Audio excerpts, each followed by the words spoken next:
After we've made our blades, they're just going to be individual pieces like this, and what you obviously want to do is put them on handles. And you can use any kind of material for handles. I use red cedar, yellow cedar, yew wood, anything like that. That's going to hold your knife into place. There's two different ways that you need to tie your knives. One's using sort of slight bends and curved knives and slight curved knives, and the other type is like a straight blade, and they're fashioned to the wood a little bit differently. The first one, what we're going to do is we're going to actually take these sticks of yellow cedar. They're about a foot or so long, maybe 10 inches long or something like that. And what you want to do is you want to size them to the wood and fasten them onto the wood like so. But before you actually cut the wood to get by countersinking the blade onto the bottom here, before you do that, you actually want to make the knife handle look like it has a bit of a slight angle at the end of the knife, so that when you're actually working with the knife itself, the knife handle kind of points up a little bit so that you can get into different areas of whatever sculpture you're working on. So the first thing you want to do actually is just take a straight edge and then cut a curve into that knife, or an angle into that knife. And you can cut it off with a hand plane, a block plane. You can use a chisel if you want to use it. I have a bandsaw that I usually cut quickly onto, and then you'll see that it has a angle on it, so that it ends up looking like that. Okay, so that's the bent knives, slight curved knives, and that kind of thing. For your straight knife, what you want to actually do is cut a notch into this piece of wood that we've chosen here, and you want to cut it about halfway through the actual piece of wood here, right, so that the knife is slotted in between there. And with this straight knife, it looks like it's probably about that much of the blade's actually going to be going into the wood, and you can just mark off the length of it. And then I'll use my square as a guideline, and then you'll see there's a line here and a line halfway. And what we're going to do on the bandsaw, we're just going to cut that right in half and that out, and this little notch piece will come right out. And once we've done that, we'll do the same thing. We'll countersink this one into the wood that's remaining on the handle, and then we'll glue this block back in there. And after we've glued it, depending on how it looks and how tight it's gone in there, we'll tie it up with string, or maybe just leave it, depends. When it comes to the gluing process on this straight knife part, I like to use epoxy, so it has the catalyst that's mixed into the glue, and it hardens really quick. I use like a 10-minute epoxy to glue it. You can use woodworker's glue if you want, but that's a 24-hour cure, and I think it's just nicer to be able to use the epoxy and glue it up and have it ready in 10 minutes. Still, I wouldn't use it for 24 hours anyhow, just let it sit aside and cure completely, but it's usually done pretty quickly. So we'll do these cuts on the bandsaw, and then we'll go inside and do some tying.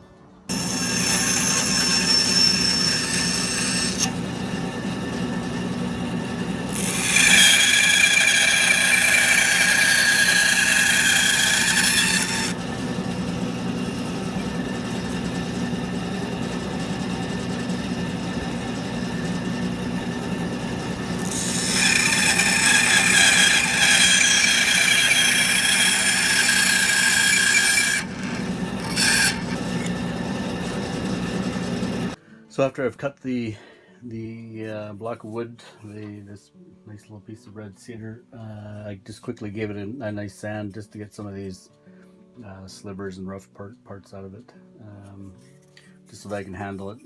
And what you'll do here now is take your bent knife that you've made here, and the angle where you've cut off that handle, that's actually the bottom of the knife. And what it's going to look like is that your blade is going to be pointed upwards on this handle. So when you've put it on the handle, what you want to do is just make sure that it's straight on the handle. That way when you're using the knife, it's actually working properly. If it's on an angle, it just causes a bit of problems, and you have to adjust your cuts and that kind of thing. But so you just want to lay that piece of steel out, on that blade, out onto the handle, and just trace around it with a pencil, and you'll see where you need to do your cuts. So from here, we'll grab a straight knife and a really small chisel, and we'll just take this portion out of here so that this blade can sit in that place you're going to excavate. So we'll do that one next.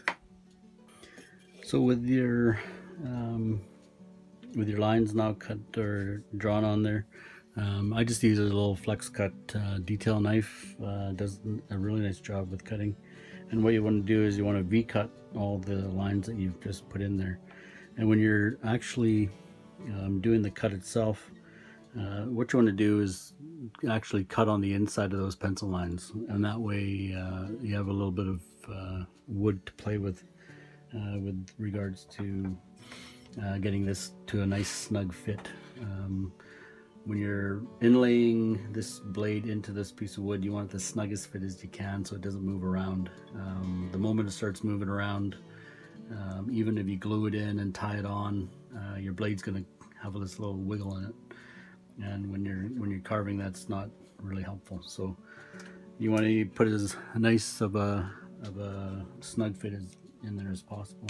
So what you want to do is just do a V-cut with this, and with the V-cut, you're going to follow the pencil edge on the inside of that tracing that you just did. That way, like I said, you'll have like a 1/16 worth of wood just to have play around with. So V-cut on one side, and then V-cut along the other side. And then when you V-cut, these things will just pop out. And when you're inlaying onto these knives, the steel into this wooden handle here, you don't want to make it flush when you actually put that knife in there. You don't want a flush finish, otherwise the string that you're going to put around it and tie onto it won't actually grasp onto anything. So you can just have it over the edge just a little bit. I'll show what you mean as we go here. So just V-cut around the whole thing for now. Right, so a quick and easy 3 cuts on the edges here. And you can take another small chisel here. I got this small Japanese chisel, and rather than using it this way, like pushing along with the bevel on the top side here, I'm just going to flip it around up here and then push it along this way, and that way it won't have the tendency to actually be pushing along the wood and kind of digging in. It's just going to stay level with that. So we'll do this excavation here, we'll do with the chisel. And it's nice, I mean, the red cedar is nice and soft that you can actually carve it out pretty easily.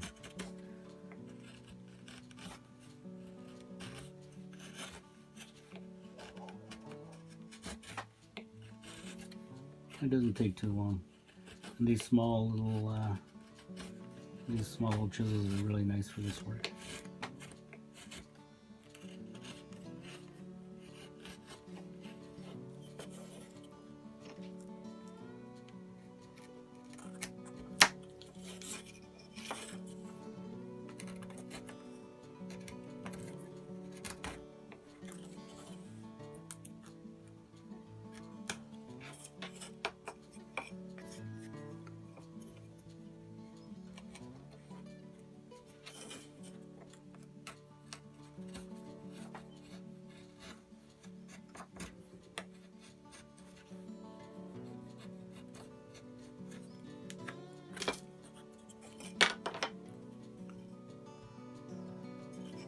Okay, so after you've done the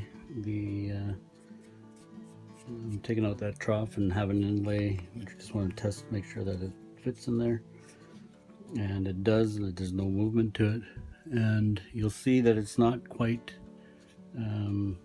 flush with the end of the knife here. You want it a little bit up so that when you go to tie it, the string's actually pushing down on that steel and holding that into place. You can glue it after this. You can put a little glue there and then glue it in and then tie it at the same time.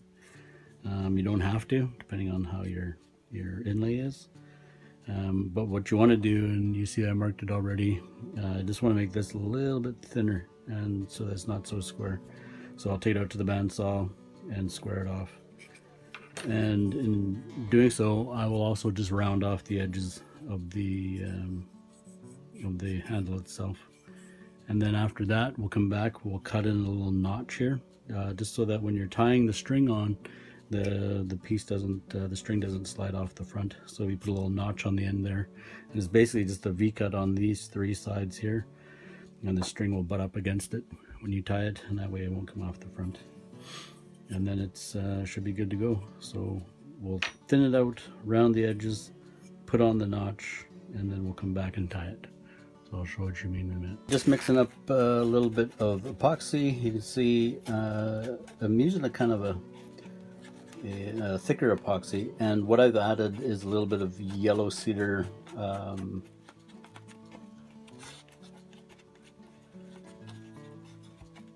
bits from the bandsaw that I've collected, and we just make it like the consistency of like mayonnaise or mustard. You can do it a little bit thicker if you wanted, like a peanut butter consistency. This one works pretty good. It's a 10-minute epoxy. You can see the knife. I've got it fixed in here like this, and what I'm going to do is I'm just going to smear that glue right in there and right on the edge here. And I kind of, when I go to clamp it, I want everything kind of to squeeze out of there and fill up the gaps. So I'll put it on there, and then of course we'll put it on the other piece of wood here as well. So this wood's going to go over top like so. Now when you're working with this epoxy, you got to kind of work a little bit fast, just in order for it to get all mixed in nicely, and so it doesn't start setting. You got about 5 minutes just to kind of work with it. 3 minutes really after you mixed it all up, and it sets in about 5-8 minutes. And what you're going to do is smear it on one side, smear it on the knife side, and then you're going to put your knife in there right into the trough that you've put out, and then you're going to take your other part and just put it right over top, and you'll see it's kind of squeezing out all around, which is what you want. And then what I'll do is I'll just tape right around it, and that way it keeps the glue in place, keeps the knife in place, and when you rip off the tape, the glue will remain where it needs to remain. And you can go back in afterwards and put a few more things into place for it. And so you got that one good to go. It's gluing up, and I'll just take a small clamp that I have here in the shop, put it on, and you'll see the glue kind of start coming out all over the place, which is good. It's actually a good thing.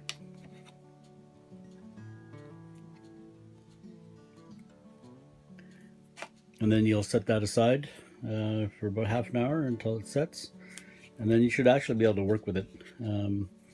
But you can also leave it overnight, and that'll be glued in place. And once it's glued in place and it's cured, you can go back and shape up the handle, put some string around it as well.